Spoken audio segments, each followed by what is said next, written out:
En général, les gens pensent que les entreprises malgaches ne gagnent pas des marchés. Mais quand on va à la réalité, effectivement, aujourd'hui, 45% du montant du portefeuille des marchés ici à Madagascar sont gagnés par les entreprises malgaches. Ça, on va arriver dans le détail des chiffres dans la présentation. Maintenant, qu'est-ce qu'il faut pour propulser cette participation davantage? Ce qu'il faut, c'est que les entreprises comprennent quelles sont les barrières d'accès à l'information.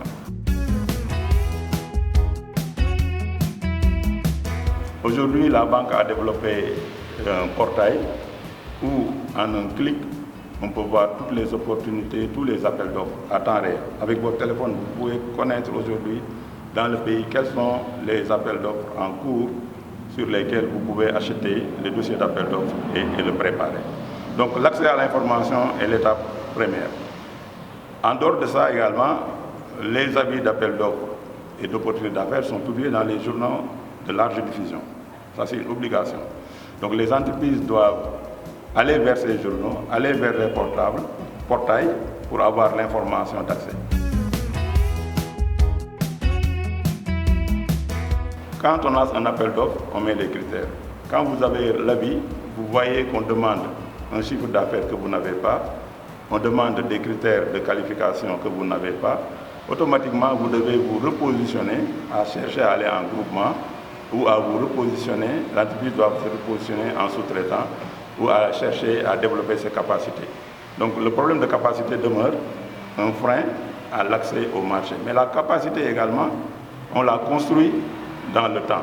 Au fur et à mesure que l'entreprise évolue, doit développer ses technologies, doit développer ses partenariats avec d'autres entreprises locales ou internationales qui les accompagnent dans les secteurs stratégiques de développement. En matière de corruption, la politique, c'est zéro tolérance. C'est pourquoi la banque met en place une stratégie transparente qui fait que chaque fois qu'un soumissionnaire se sente lésé, il peut déposer une plainte au niveau de la banque ou du projet.